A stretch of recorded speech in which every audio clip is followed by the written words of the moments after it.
The champagne cork flew high into morning air, glittering like a shooting star before crashing down onto my property.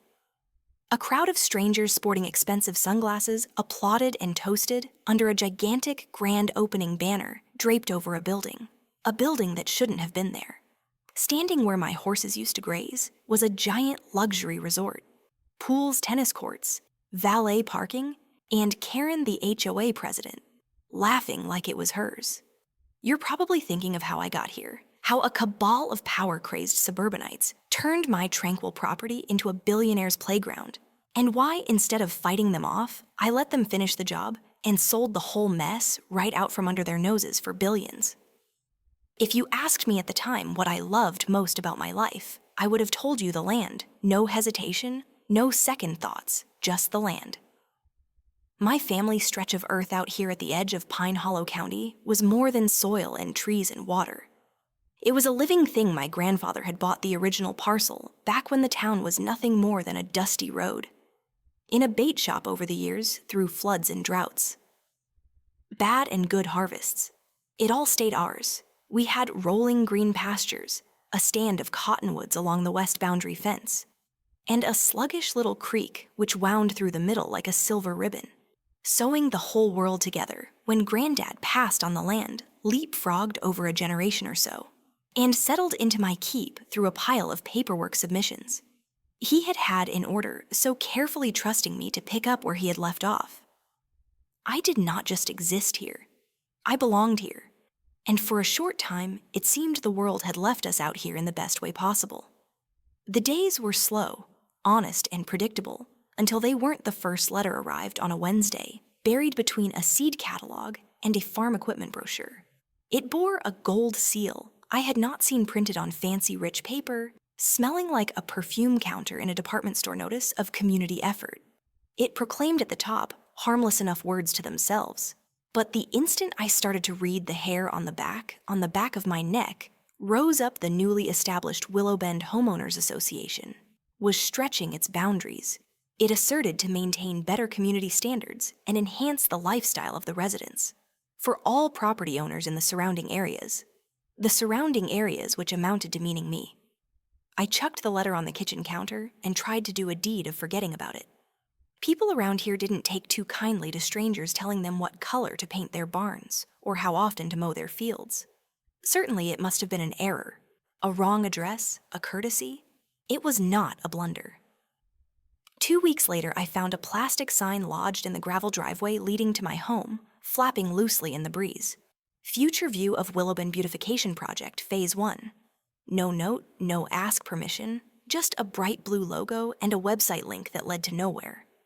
I yanked the sign out of the dirt and threw it into the burn barrel, but it had a lasting, uncomfortable sensation lodged in my chest. I started noticing more signs around the fringes of the property.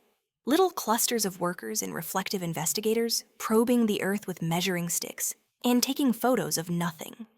At particular times, when I asked them what they were doing, they complained about survey updates and compliance with public records, before collapsing and departing without even making eye contact. A month later, I received another letter. This one colder, more formal notification of minor zoning modification. A restrained alteration to the town charter, it read. A reclassification from agricultural preserve to community enhancement zone. I read it 3 times before the meaning hit me under the new rules. Any property improvements or developments deemed in the highest interests of the surrounding neighborhood could be approved without direct landowner approval, if a predetermined number of stakeholder approvals were requested. I knew enough about legal games so they could see what was going on. They were making a back door onto my property, rewriting the rules under the guise of all being on the up and up. I hired a lawyer from Elmwood, a wise old cowboy who'd seen every trick in the book he filed. Complaints demanded public hearings, objected to procedural notices. Whenever he was gaining ground, the HOA reshuffled the deck. They planned meetings at inhuman hours, pinned up agendas on bulletin boards. No one stopped by printed new notices in fine print concealed in classified newspaper advertisements. No one read it was a war fought in fine print and footnotes. And no matter how fast we chased them, they were always one step ahead, evading loopholes. They had created themselves. Even so, I wrestled every morning. I patrolled the fence lines, checking for new survey markers, removing illegal signs, documenting every incursion with my faithful old Nikon camera. It became ritual, a way of resistance, a statement of not yet, not today, not without a fight. Amidst all this life served me a curveball one I could not turn a blind eye to. My brother was getting married out in Montana and was invited to stand up for him, best man. Family is family. I couldn't say no. I made sure to leave careful instructions for my neighbor Earl, a crusty old rancher who offered to look out while I was gone. I locked all gates, put up fresh, no trespassing signs, and wished 2 weeks gone by wouldn't bring mayhem. I was mistaken the moment I backed into the gravel driveway. I knew something was off. The air smelled different, like new concrete and cheap paint. The birds were missing, the lazy buzz of crickets replaced by the distant whine of machinery. I rounded the curve and slammed on the brakes so hard the truck skidded where there had been open pasture. Now was a concrete foundation stretching out across the horizon like an injury's steel beams, stabbing at the air covered in plastic tarps with letters that say, Willow Bend Resort Spa. A construction crane stood tall above my cottonwoods. Their branches lopped back to make room for the access road. Now running right down the middle of the old hayfield bulldozers had ripped out the old fences, their bony remnants piled in sorrowful heaps on the creek bank.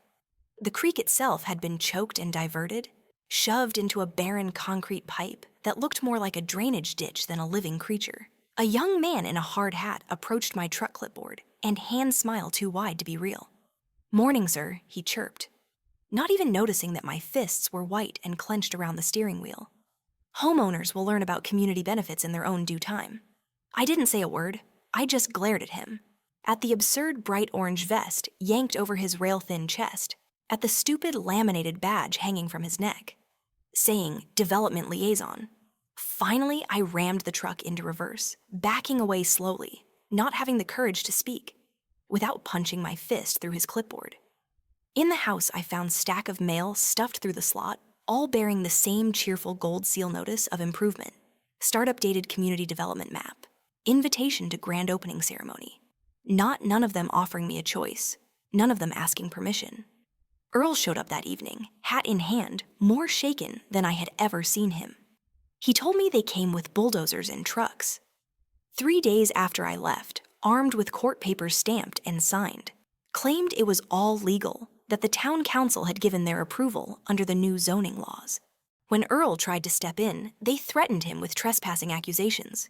He tried to call me, but the calls never went through. I checked my phone. No missed calls, no voicemails later. I would discover my service had been cut off for the entire duration of my trip. I sat on the porch that night, staring out into the blinking construction lights that dotted the ruins of my house, like a twisted mockery of stars. Somewhere over the valley, a generator hummed like a wounded beast. I thought of my grandfather, about the calloused hands that had shaped this land, from wild scrub to something worth the fight, about the mornings when the world was still, and the mist would rise off the creek, and the world was clean and unbreakable. I wondered what they had stolen from me. The land was not only lost, it had been taken piece by loophole, under cover of half-truths and lies. They thought I was defeated, that I would move on and leave like so many previous things before me, that I would quietly pack up, just another progress casualty. They thought wrong. The next few weeks weren't about rebuilding, they were about survival. If I believed the resort construction in itself was wrong, the real storm had just begun. The Willow Bend HOA, with whatever false legal jurisdiction they felt they had over me, launched their next assault. Not with bulldozers this time, but with paper cuts. It started with a notice taped on my front door violation. Unauthorized structures, a $500 fine for the old tool shed that had been in the back of the house since 1964. Grandfathered onto all of the zoning maps and county records I could find. Then another notice the next day, violation non-conforming landscaping. Another $250 fine, because the pasture grass ripped to pieces by their building crews was now invasive growth. 2 days later, a third fine, this time for illicit signage, because I had nailed up a piece plywood spray, painted with the words, private property. No trespassing across the entrance, where their trucks kept crashing through. They weren't subtle. The construction crews began their loudest work on purpose at 4 in the morning, jackhammering, yelling, and blinding. Industrial floodlights right into my bedroom windows. Cement mixers roared from dawn until dusk. Backup alarms beeped endlessly on nights, and the dust their worksite kicked up hung so thick over my residence that I had to replace the air filters every 2 weeks just to be able to breathe inside strangers. In hard hats drifted onto what little remaining land I had not asphalted sometimes, grasping clipboards, sometimes cradling cameras, always pretending like they didn't see me staring at them from the porch. It wasn't long before I noticed footprints across my vegetable garden. Tire tracks imprinted deep in the flower beds that my mom had lovingly cared for when she was alive. My land, once a sanctuary, had turned into a battlefield. At first, I tried my best to keep up with it, documenting each fine photographing, each trespass making complaints to the town clerk. But the clerk's office, once a bastion of common sense country law, had been breached too. Each complaint was responded to by a hollow automated message, thanking me for my input and assuring that they would be considered in accordance with community enhancement policies. I knew what that meant. No one was going to show up and assist if anything was going to occur. I would be the one who would cause it to occur. It was on one of my strolls along the creek bed, what there was of it anyway, that I first noticed something odd about the runoff. A sticky, oily residue coated the surface, emitting a faint glow in the moonlight. It hadn't been there previously, kneeled down, scooped a jar of the water, and capped it. Thinking not to bring it to the lab at the agricultural college in 2 towns away, where an old friend still worked. The findings were not pretty high concentrations of construction waste, chemical runoff from paints and sealants, and even heavy metals like mercury. It wasn't just ugly, it was illegal. That's when I realized this was bigger than my land, far bigger. The final puzzle fell into place when I stumbled on an abandoned folder behind the temporary fence. At the construction site, someone had carelessly discarded it. Inside were blueprints and stamped approval forms for the development of the resort. But the dates didn't match the environmental impact report. The most significant document required to sanction any major development, such as this, had a date 6 months before, the HOA having even conducted the community meetings, stating it was taking input. Worse still, the report itself was laughably fake. Entire sections were copied and pasted from a shopping center proposal, 3 counties away, complete with the offending geographical coordinates still present in the margins. I double-checked again, cross-checking the signatures on the documents with the public records. The authority for certification enumerated by the engineer has retired 5 years earlier. The environmental consultant now disbarred the alleged community survey, showing widespread support for the project names of people who had left many years earlier, or in one case died. It was a house of cards built on a mountain of lies. And now that I had proof, all I needed to do was blow hard enough to bring it down. But not yet, I reached something. Then sitting at my kitchen table, surrounded by piles of pilfered papers and printed email. They wanted me to kick back. They wanted me to lose my temper, to sue too soon, to stamp into court-waiving half-finished proof, and get laughed out by some judge, already half-bought by their lawyers. They needed me to be the angry hick in their story, the backward relic standing in the way of progress. If I gave them that they would win. No, I had to play this more cleverly. So I smiled. I paid the fake fines without protest, waved politely at the work crews as they tore up yet more of my fields. I attended the new community meetings at the resort's temporary office, sitting quietly in the back, nodding along as Karen Mitchell, the queen bee president of the Willow Bend HOA, spun tales of community revitalization and harmonious land use. I even volunteered for their so-called beautification committee, earning suspicious stares from the board members, but neutralizing them with my simple, starved obedience caused them to think they had destroyed me, caused them to underestimate me. That was always their mistake. Meanwhile, I built my arsenal.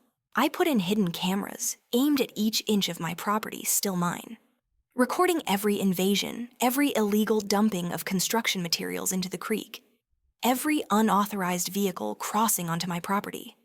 I placed remote backups so that even if they managed to locate the cameras and destroy them, the video would already be safe encrypted and duplicated in 3 locations.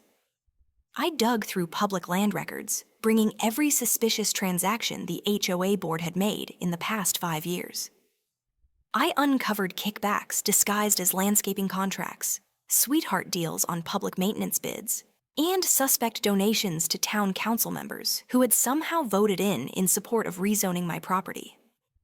I also discovered that the president of the HOA, Karen HOA, was not only a busybody with a clipboard, she was the silent partner in a shell company called Pine Horizon Development, LLC, the very same company contracted to manage the construction of the resort.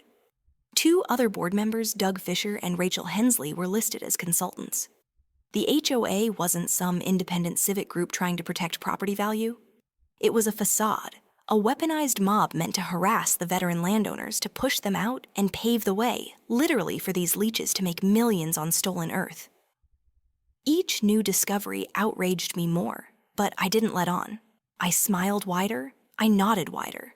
I let them believe the fines and noise and trespassing had broken my spirit, so that I was just another obstinate old fool clinging to a past the world had already forgotten. Meanwhile, the trap was slamming shut at night. I laid out timetables, mapped out connections, traced the trail of dirty money every morning. I attended the HOA's coffee meetings and offered to pick up trash along the new trails. I paid attention to their heedless chatter, their bragging about the kickbacks in the form of consulting fees, their jokes at Hicks's expense, who do not know when to stop. I played my role so well that when Karen ultimately made a public recommendation, that maybe it was time for me to look for a more suitable living arrangement. I smiled and thanked her for her worry. They assumed they were triumphant. They presumed they had actually buried me in fine-as-noise cement and crocodile smiles, having no clue that I was nonetheless excavating, albeit not downward, but upward toward something they never would have spotted coming. The announcement arrived wrapped inside gold-embossed cardstock so heavy that it might well have served as body armor. Willow Bend Resort Spa grand opening celebration it invented to announce on a curling script in diamond-spangled RSVP typed on bottom formal attire entailed no children allowed champagne reception out in back. The cheek of it was like a bucket of ice water on my heart. They had ruined my land, covered up my creek, cut down my grandfather's trees, poisoned the ground, and now they wanted me to stand there clapping like a trained seal, while they popped champagne and patted each other on the back. I tossed the invitation onto the kitchen counter next to the worn leather folder that held my real ticket into the party, the one that mattered. The ancient covenant was older than every HOA rule, older than any zoning adjustment or council vote that they had established. I found it buried in the county records, a brittle yellowed paper written out in careful looping lettering on parchment, which still carried the faint smell of old ink and damp earth. Dated 1894, it defined the rights of the original homesteaders protecting their land and water rights, forever exempt from subdivision reassignment or condemnation, save by their immediate heirs or by specific and voluntary sale. No easements, no involuntary annexation into municipalities, no exceptions. It was a relic of the past, a piece of the old so deeply rooted in the law code that even decades of developer money and political favors could not eliminate it without the specific consent of the property owner. And they had never bought mine. The resort's majestic opened up like a nightmare of suburban affluence valet and coordinating matching blazers, displaced glinting SUVs, and glittering cocktailed women, tilted on stilettos over the new cobblestone courtyard, a jazz quartet played by the outdoor bar, the brassy sound curling out into the hot evening air. Waiters floated by with plates of bacon, wrapped scallops, and artisanal flatbreads, all under strings of fairy lights that cut across the shiny courtyard where my wheat once grew the centerpiece.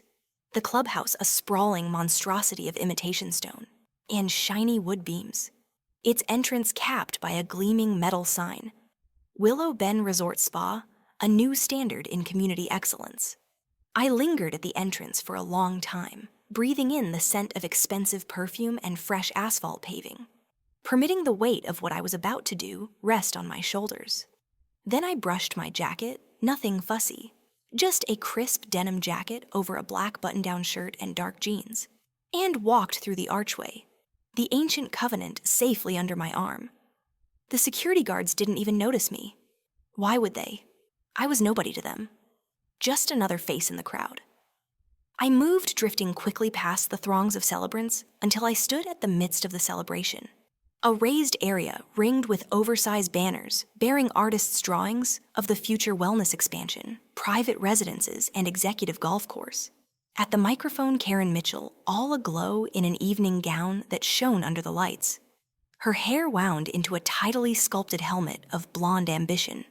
Tonight, she was addressing the microphone, her voice full of phony humility. We celebrate not just a progress, but a vision, realized a dream community built on vision, determination, and cooperation. I rose, a few people turned to look at me as I moved toward the stage, but no one held me back. Not yet, I waited for Karen hit the high note of her speech, the overcoming of adversities and holding the will of Willow Ben, before I went up the steps and nudged her kindly on the shoulder. She whirled around alarmed, and the mic recorded the tinny rasp in her voice. "Pardon me, sir, this is private, in fact, I told you." And firmly releasing her grip of the mic, 2 fingers grasping, "This is public domain." Or at least it was to be. The crowd generated a wave of confused murmurs that spread through the courtyard. Karen stepped back, her face turning red beneath her makeup. I held the creased leather folder aloft above my head. "My name is Samuel Holloway," I said, my voice clear and ringing on the speakers. "And this land, every square inch of it, is still under the Holloway Covenant of 1894. That covenant filed with the county grants exclusive rights to the original homesteaders and their descendants. It prohibits forced annexation, takes precedence over zoning changes, and renders null and void any development that occurs without explicit approval from the owner." I paused, letting the words sink in across the courtyard. Cameras from the local news outlets leaned towards the stage, like flowers following the sun. I smiled and continued. "I never sold this land. I never agreed to any reason zoning. I never signed any development contract. What you are standing on, what you have built your tennis courts, your spa, your overpriced condos on, is still private property. And every inch of it has been constructed illegally." Gasps echoed through the courtyard. Karen tried to snatch the microphone behind me, but I easily evaded, yanking out photocopy doubles of the covenant and sending them flying through the air like so much confetti. The pages fell on the guests, some trapped in their hair. Others neatly landed on cocktail napkins and in wine glasses. "If you will be so interested to view other evidence," I smiled thinly, "I welcome you to inspect the public records. The duped environmental assessments, the fake zoning approvals, and the controversy of interest filings conveniently omitted by your so-beloved HOA board. At the time, the sirens wailed, 2 police cruisers, and a white van sporting the city inspector's logo pulled up to the curb behind them came a parade of lawyers from the county office, some grim-faced, others almost salivating. They had been waiting for this. I had made Karen take a step back, her mouth going up and down like a fish struggling to breathe. Doug Fisher, who is part of the board, tried to sneak away towards the parking lot, but was halted by an officer. Rachel Hensley collapsed in a chair, her head hidden in her hands. City inspectors shroud the construction site like ants, scurrying about with clipboards tasting runoff from the drainage ditches. Taking pictures of violations, a county official, megaphone in hand, ordered that all resort activity be halted temporarily, while an investigation is carried out into fraud in zoning. Environmental pollution and construction without a permit. The guests scattering their tinsel attire and designer suits, disappearing into the night like cockroaches when the hellish lights come on. Champagne glasses shattering on the concrete as the waiters were dropping trays. In the confusion, the jazz band ceased playing the final note, hanging in midair like the final beat of a dying dream. Karen rushed toward me, her heels pounding woefully against the stones. "You can't do this," she spat. "This is our future, our investment. You're ruining everything." "No, Karen," I said, folding the leather folder back into my arm. "You did that yourself as the authorities closed in, snapping evidence of infractions and handing out citations like trick-or-treat candy." I turned away from the platform and walked slowly back through the courtyard. The air was cleaner now, less of cheap perfume and new asphalt, and more of rain and dirt like home. I stopped through the broken wreckage above the archway back. For a final look at the flashing lights, the gaudy front of greed and pride crumbling under the weight of reality. The war was not yet over. Not by a long shot, but for the first time in an age, I could see the turning happening. And it was beautiful. The fallout was immediate crashing, and finally absolutely deserved. By morning, news vans filled the narrow county roads that wound into Willow Bend helicopters, hummed low over the resort, taking aerial footage of half-finished tennis courts, muddy parking lots, and the half-built spa already beginning to sink into the badly compacted earth. Local papers shouted corruption fraud, environmental disaster. National networks picked it up by lunchtime, spinning the story into a metaphor for suburban greed gone completely wrong. Willow Bend Resort built on lies, read one, Karen another crescendoed. Oh, from Halifax reckoning, it was the kind of notice no luxury complex endures. Karen Mitchell resigned as HOA president by sundown, though she tried to spin it as a personal medical decision in a struggling Facebook post that barely managed a dozen pity likes before the comments were shut off. Doug Fisher lawyered up quickly, and Rachel Hensley was last seen loading garbage bags of shredded paper into the back of her Volvo. While a local reporter filmed her from the sidewalk, the other board members dispersed, like pigeons stricken by a fire hose. Their official HOA website quietly taken offline, their fancy newsletters replaced by silence.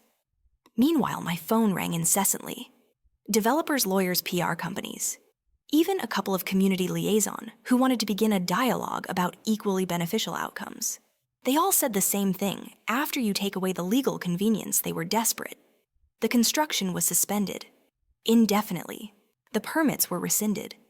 The environmental damage alone would take years and millions of dollars to undo, assuming the EPA did not shut them down. The hammer down even harder, the resort was dead in the water each day. The unfinished site idle was a day of lost revenue, bloated debts, and angry investors breathing down their neck. They needed a resolution fast, and I had it notice while they were busy, bulldozing my land and throwing parties. I had been working too. I owned the rights. The original homesteader covenant had granted me absolute control. No leases, no easements, no settlements. If I desired, I could have forced them to tear down the entire structure, brick by brick on their own nickel. I could have sued them into the ground, keeping the court battle simmering for centuries. I could have let it die a half-constructed ruin that would poison their balance sheets until they toppled over their own idiocy. But where is the enjoyment in doing that? I presented them with an alternative one, which would sting more than losing the land. Ever could the discussions were short ruthless. I insisted every meeting be held on my land under a flapping canopy tent across the construction site, forcing them to sit in the dust and heat as if they had absorbed me in them as their suits became moist with sweat. Within minutes, their polished shoes sinking into the gentle earth their own excess had brought down. I watched their faces as I told it to them. They would buy the land square foot by square foot cash. Only no leasing, no co-ownership, no strings. And they would pay not market value, not even double market value. They'd pay what it was worth to save their own skins. I named my price straight-faced, and in a steady voice, 3 billion dead, silence followed. You could have heard a pin drop on the cracked asphalt they balked. Of course, they sputtered and threatened lawsuits and bankruptcy filings and counterproposals. I let them. I leaned back in my chair, sipping my coffee, nodding along like I was deliberating. Then I pulled out my trump cards, one at a time. The environmental reports of poisonous runoff, the leaked emails scheming illegal zoning actions, the drone photos of them disposing of contaminated earth into the creek. I pushed photographs across the table of the illegal drainage culverts, the forged community surveys, the illegal utility hookups. I did not yell loud. I did not threaten. I just let them read the mountain of evidence stacked against them, the dawning horror seeping into their bloodless faces. By the end of the week, they capitulated. The wire transfer cleared on a Tuesday morning at 9 a.m. I saw the numbers flash over my computer screen, a blizzard of zeros that barely seemed real. My lawyer, who had devoted his entire career to battling corrupt builders, actually strangled on laughter when he noticed the end number.